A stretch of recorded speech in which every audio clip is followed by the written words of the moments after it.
Hey, David Brewster here on the Three for All, and this is 3 Jimmy Herring licks from 1998. And I did feature Jimmy Herring in 2019. I think that was around July, and that lesson focused on some of his early playing with Colonel Bruce Hampton, the Aquarium Rescue Unit, like in the early 90s, mid 90s. And this lesson's going to focus on some of his playing when he worked with Jazz Is Dead, which was like the late 90s, early 2000s. And if you're not hip to Jazz Is Dead, they were a phenomenal, instrumental kind of jazz rock group. Billy Cobham on drums on the first album. You had T. Lavitz on keys, the key player from Dixie Dregs, the late great, T. Lavitz. Alphonso Johnson on bass and Jimmy Herring on guitar. And they took Grateful Dead music and they beefed it up. They amped it up and played that music brilliantly. And when I heard the music, I thought, this is the Grateful Dead, but played like that with this cast of characters. I was blown away. And then eventually Cobham did leave the group, and Rod Morgenstein, from the Dixie Dregs and Winger fame, he joined and he was the drummer. But those three albums, with Jazz Is Dead, with Jimmy Herring on guitar, they will blow your mind. I mean, they're just so good. The music is so inspired, and you can just tell they were feeling it, and it's really, really good stuff.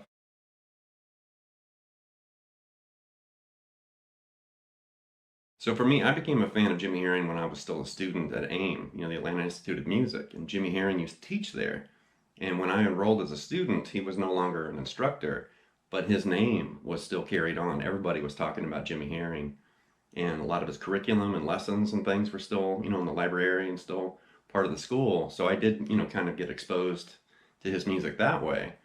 And then eventually I did meet him at a summer NAMM in Nashville, and it was him and O'Til Burbridge, and they were at the Modulus booth, just hanging out and jamming. And I was totally it was like a Wayne's World moment. I just walked up, I was like, oh my gosh, I'm not worthy, and talked to them, and they were so nice.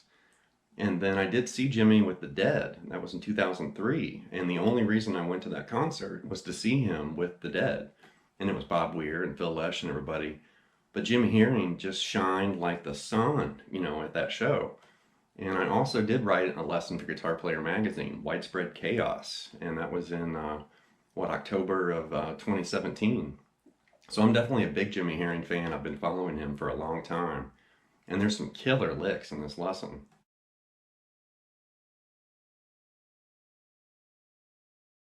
I'll mention it one more time. They are kind of hard to find these days, and they're not really fully represented on YouTube, but you should definitely check out the Jazz Is Dead albums. There were 2 studio albums and a live album.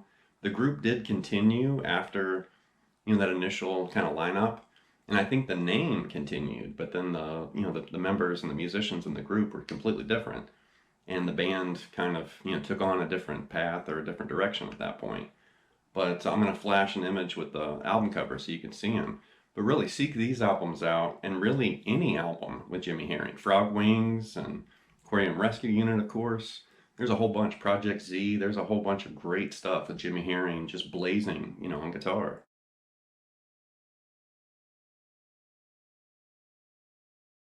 The licks in this lesson come from a live performance of the song Scarlet Begonias, the old, Grateful Dead classic. And this is the instrumental version of the song. And Jazz Is Dead, didn't do any vocals, when they kind of did these Dead covers. They just made them instrumental jams, which is really cool. But there's some great licks, hiding in this footage. The first lick is this kind of slip and slide, intervallic, melodic phrase. Something like this.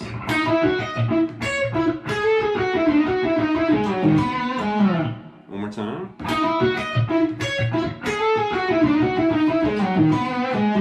So Scarlet Begonias is basically an A Lydian, so it definitely has a modal, kind of tonality.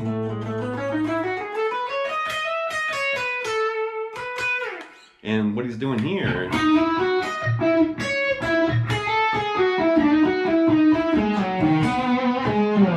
really interesting phrase. So he's starting here, and he grabs the 6th right there, and then he comes down,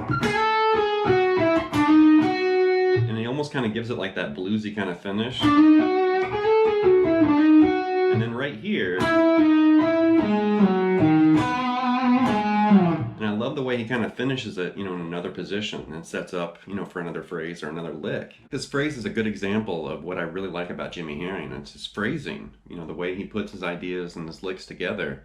It's always musical and melodic, and it just grabs, you know, your attention and your ears, like, hey. And this is a good example of that.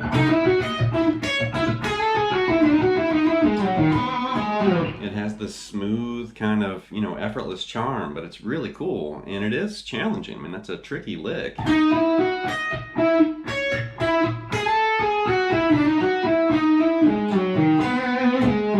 But it's just the breath of life he kind of puts in it, you know, when he plays it. It just comes to life.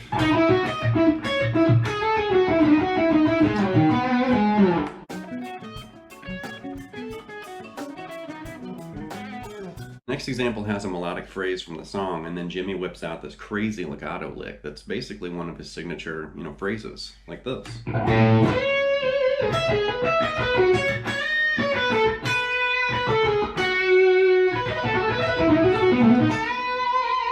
One more time.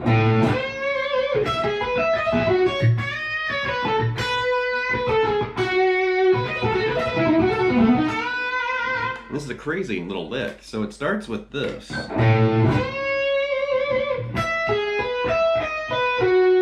that's basically from the song.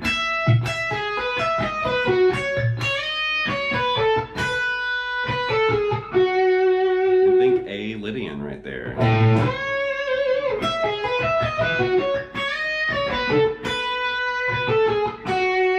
And then right there starts the crazy legato phrase. So slowly we're doing this.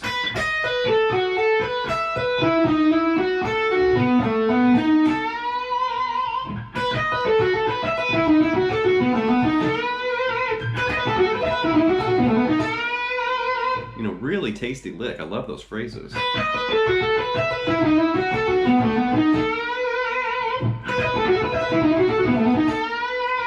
And I just like the way that whole thing is put together, the entire phrase.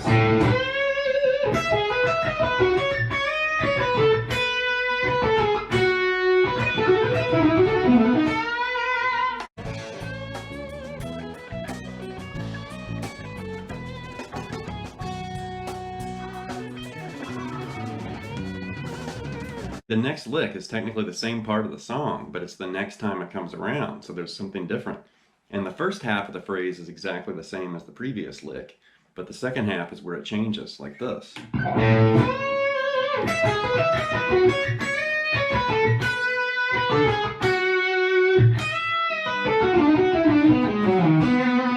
It almost kind of reminds me of, you know, part of the first lick. One more time here.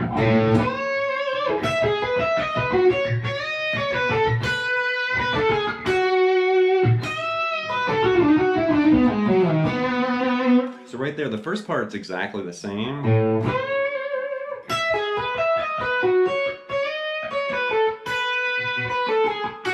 then when you hit that F sharp, you're going to basically grab this.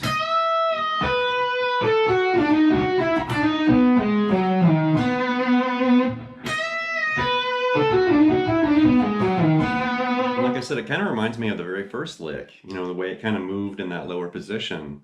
But I love the way he's kind of grabbing that at this. You know, kind of like a dominant pentatonic idea.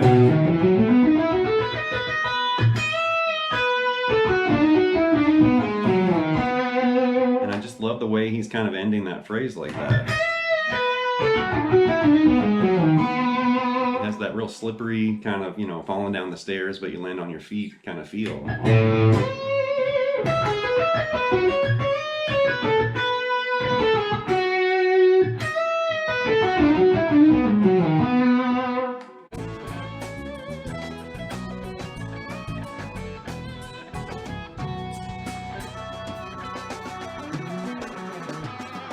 Okay, here's a bonus lick from this live footage, and this is pretty terrifying. It's something like this.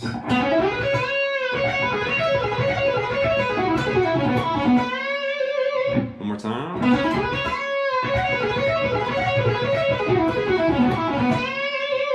So think, you know, C sharp minor pentatonic, basically, and we're starting here. So we're out of, you know, I guess shape 5 of C sharp minor pentatonic. So we're starting right here, and then jump up basically to the box, and then grab that B and bend it up a whole step. And then you're going to basically start doing these pivot, you know, kind of legato pivot movements like this.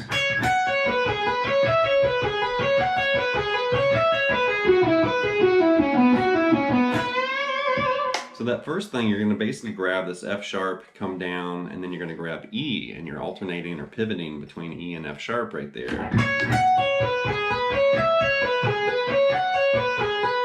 And then right there, you're going to treble down C sharp minor pentatonic like this. Like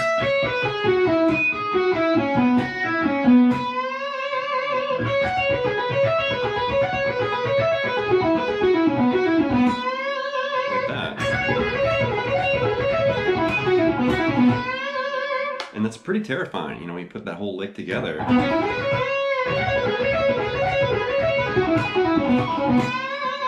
And Jimmy definitely has a tendency of grabbing those pivot licks and just shredding through some of those phrases. And, you know, it's one of the first things I noticed about his playing. I think it was Snowy Goes Underwater from Colonel Bruce Hampton Aquarium Rescue Unit. When I heard some of those licks in that solo, I thought, man, this guy is a monster player. One more time here.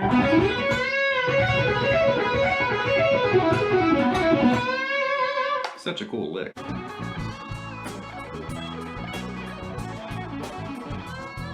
That's going to wrap this look at 3 Jimmy Herring licks from 1998, and I'm definitely a big Jimmy Herring fan, and I'm shocked to see and meet people. And if I talk about Jimmy Herring, you know, there's a certain pack of people out there that seem like they have no idea who that is. And it's like, really? He's been around for a while. And he's worked, obviously, with some of the groups I mentioned, you know, Jazz is Dead, Aquarium Rescue Unit, Widespread Panic, you know, he toured with John McLaughlin, toured with The Dead.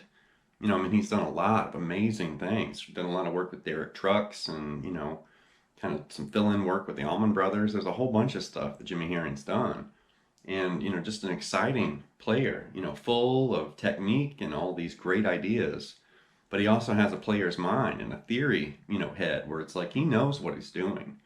And, you know, whether it's pentatonic based or, you know, like half whole diminished and these kind of jazzier ideas, some chromatic ideas and stuff, you know, really cool guitarist, just full of all these fresh, you know, and modern ideas. So if you haven't heard him, totally check out Jimmy Herring. You know, he's a great guitarist. Anyway, leave some feedback and some comments. Please subscribe to Late Night Lessons, and I'll be back before you know with more content and material. Thank you.